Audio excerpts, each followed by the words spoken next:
Assalamualaikum warahmatullahi wabarakatuh. Mohon izin, saya Syari Afdalia. Di sini saya akan eh, menjelaskan terkait jawaban UAS mata kuliah Akuntansi Manajemen. Sebelumnya, saya akan menyampaikan dulu terkait teori biaya kualitas dan produktivitas. Biaya kualitas adalah seluruh biaya yang dikeluarkan perusahaan untuk mencegah terjadinya produk berkualitas rendah, menilai kualitas, serta menangani kegagalan kualitas. Produktivitas adalah ukuran kemampuan perusahaan dalam menghasilkan output dengan menggunakan input secara efisien. Keduanya saling berkaitan, karena peningkatan kualitas yang tepat dapat mengurangi pemborosan dan meningkatkan produktivitas perusahaan. Kemudian untuk pengelompokan biaya kualitas, yang pertama ada prevention cost, adalah biaya yang dikeluarkan untuk mencegah terjadinya kerusakan atau cacat sejak awal, yaitu terdiri dari pelatihan kualitas karyawan dan pemeliharaan mesin preventif. Selanjutnya ada appraisal cost, biaya untuk menilai dan mengukur kualitas produk agar sesuai dengan standar, yaitu audit kualitas, inspeksi bahan baku, dan pengujian produk jadi. Selanjutnya, internal failure cost adalah biaya yang timbul akibat cacat produk yang ditemukan sebelum produk dikirim ke pelanggan, yaitu produk cacat yang diperbaiki, scrap produk, dan downtime akibat kerusakan mesin. Selanjutnya ada external failure cost adalah biaya yang timbul akibat cacat produk yang ditemukan setelah produk diterima oleh pelanggan, yaitu klaim garansi pelanggan, retur penjualan, dan kehilangan pelanggan akibat kualitas. Kemudian perhitungan total masing-masing biaya dari prevention cost adalah pelatihan kualitas karyawan 150 juta dan pemeliharaan mesin preventif 120 juta, sehingga totalnya 270 juta.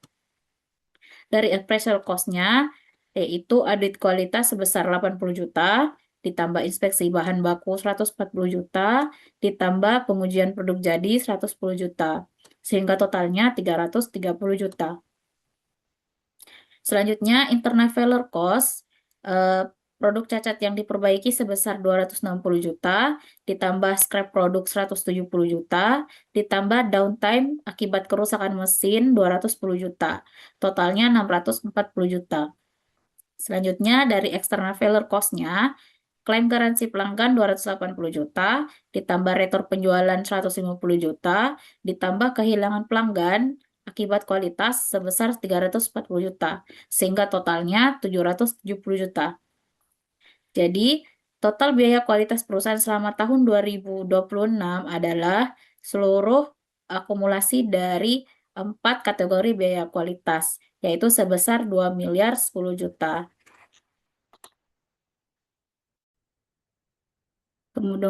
Kemudian persentase terhadap total biaya kualitas.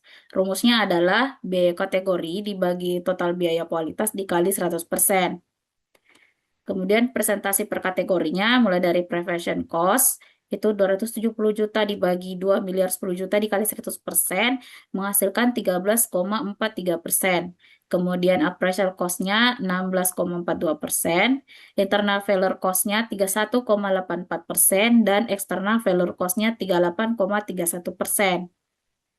Kemudian persentase terhadap biaya penjualannya, rumusnya adalah biaya kategori dibagi nilai penjualan dikali 100%.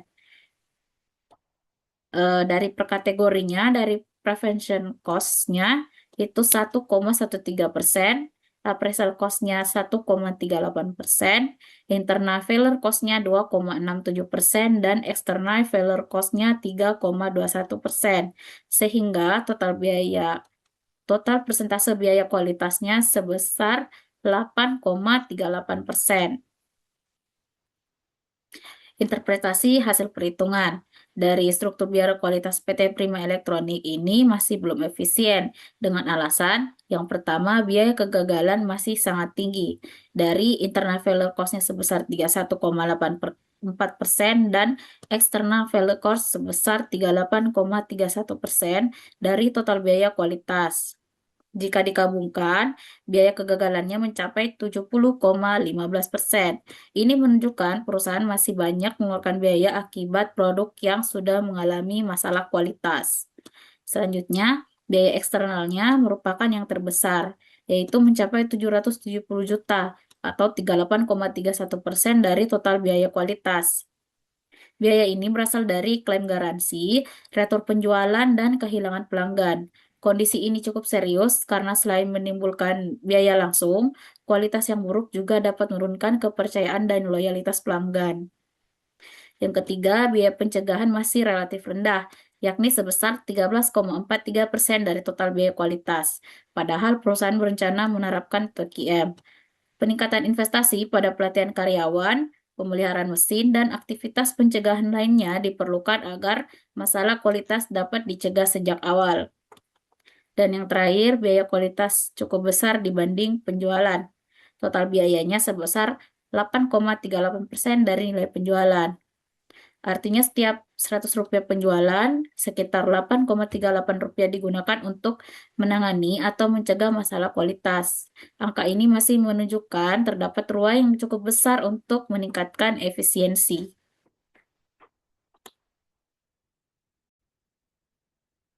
Menghitung biaya apabila perusahaan mencapai target. Diketahui revision cost-nya 270 juta, appraisal cost-nya 330 juta, internal failure cost-nya 640 juta, external failure cost-nya 770 juta, dan total biaya kualitas awal 2 miliar 10 juta. Yang pertama, total biaya setelah perbaikan. Yang pertama, biaya pencegahan naik 20%, 270 juta dikali 120% sama dengan 324 juta. Kemudian biaya appraisalnya tetap sebesar 330 juta. Selanjutnya biaya kegagalan internal turun 25%. 640 juta dikali 75% sama dengan 480 juta. Kemudian biaya kegagalan eksternal turun 35%. 770 juta dikali 65% sama dengan 500 juta 500 ribu. Jadi total biaya keseluruhannya adalah 1 miliar 634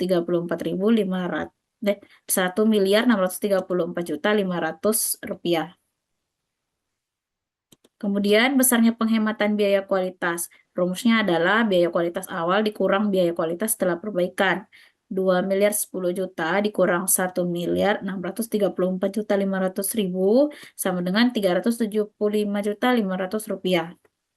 Dari presentasinya, yaitu presentasi efisiensi sama dengan penghematan dibagi total biaya kualitas awal dikali 100%, menghasilkan 18,68%.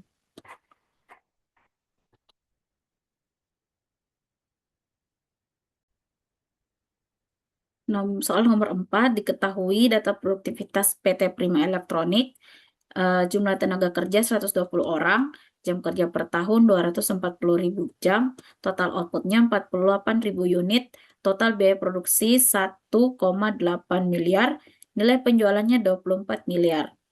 Menghitung produktivitas tenaga kerja sama dengan total output dibagi jumlah tenaga kerja. 48.000 unit dibagi 120 orang sama dengan 400 unit per orang.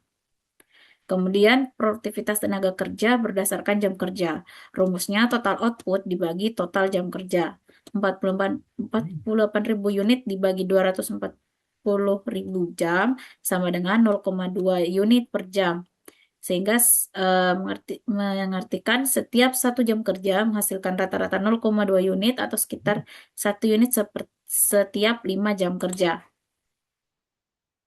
Kemudian produktivitas biaya produksinya, rumusnya adalah total output dibagi total biaya produksi. 48.000 dibagi 1,8 miliar. Atau dapat dihitung produksi per unitnya 1,8 miliar dibagi 48.000 sama dengan 37.500 per unit. Kemudian yang terakhir rasio nilai penjualan terhadap biaya produksi. Rumusnya nilai penjualan dibagi biaya produksi. 24 miliar dibagi 1,8 miliar sama dengan 13,33 kali. Jika dinyatakan dalam persentase sama dengan 1.333,33%. Dari perhitungan di atas, Produktivitas perusahaan cukup baik dari sisi nilai penjualan terhadap biaya produksi, karena dengan biaya produksi sebesar 1,8 miliar, perusahaan mampu menghasilkan nilai penjualan 24 miliar, namun produktivitas tenaga kerja masih belum optimal. Hal ini terlihat dari output yang hanya 400 unit per tenaga kerja per tahun dan produktivitas 0,2 unit per jam. Selain itu, perusahaan masih mengalami masalah kualitas yang menyebabkan biaya rework, scrap, downtime, garansi, retur, dan kehilangan pelanggan cukup tinggi. Perusahaan sebenarnya masih memiliki peluang untuk meningkatkan produktivitas. Target tahun berikutnya adalah meningkatkan output dari 48.000 unit menjadi 55.000 unit tanpa menambah tenaga kerja. Jadi, perusahaan perlu meningkatkan efisiensi proses produksi dan peningkatan kualitas melalui TQM, sehingga output meningkat tanpa harus menambah jumlah tenaga kerja. Kesimpulannya, produktivitas perusahaan masih belum sepenuhnya optimal dan masih dapat ditingkatkan, terutama melalui pengurangan pemborosan dan peningkatan kualitas proses produksi.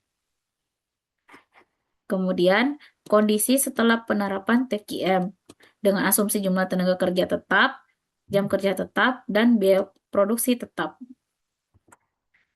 Menghitung kembali seluruh indikator produktivitas. Produktivitas tenaga kerjanya 55.000 dibagi 120 sama dengan 458,33 unit per orang. Kemudian produktivitas berdasarkan jam kerja 55.000 dibagi 240.000 sama dengan 0,229 unit per jam.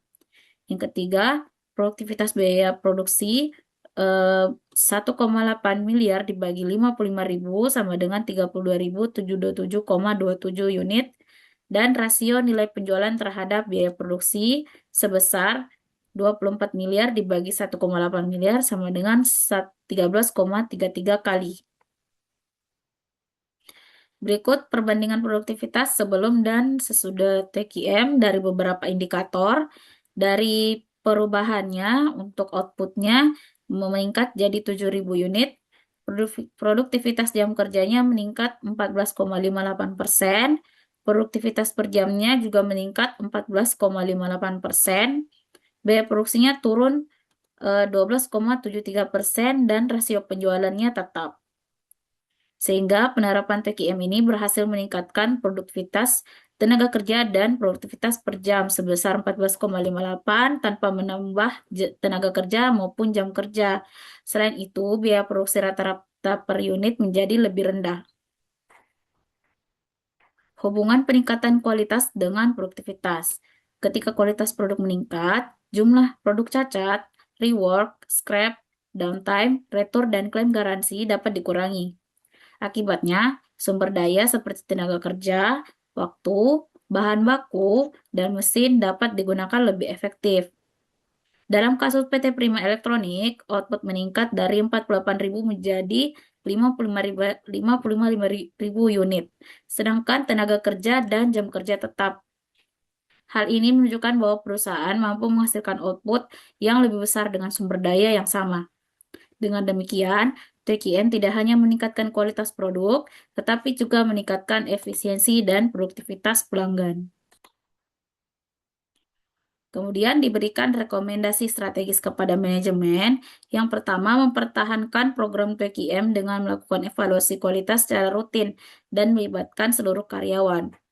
Yang kedua, meningkatkan pencegahan barang cacat melalui pelatihan karyawan, pemeliharaan mesin secara berkala, dan pengawasan bahan baku sejak awal proses produksi. Yang ketiga, menggunakan indikator kerja seperti tingkat produk cacat, rework, scrap, downtime, produktivitas tenaga kerja, dan biaya kualitas untuk memantau hasil TQM. Selanjutnya, melakukan perbaikan berkelanjutan dengan mencari penyebab utama masalah produksi dan melakukan tindakan perbaikan sebelum masalahnya semakin besar. Selanjutnya, mengendalikan biaya produksi agar peningkatan produktivitas tidak menyebabkan pemborosan biaya. Selanjutnya, meningkatkan kepuasan pelanggan karena kualitas yang konsisten dapat mengurangi retur dan klaim garansi, sekaligus meningkatkan kepercayaan serta loyalitas pelanggan. Dan yang terakhir, menggunakan keuntungan dari peningkatan produktivitas secara strategis, misalnya untuk pengembangan produk, pengembangan teknologi produksi, pelatihan karyawan, dan pengembangan pasar. Baik, sekian penyampaian dari saya. Apabila ada kekurangan mohon dimaafkan. Terima kasih. Wassalamualaikum warahmatullahi wabarakatuh.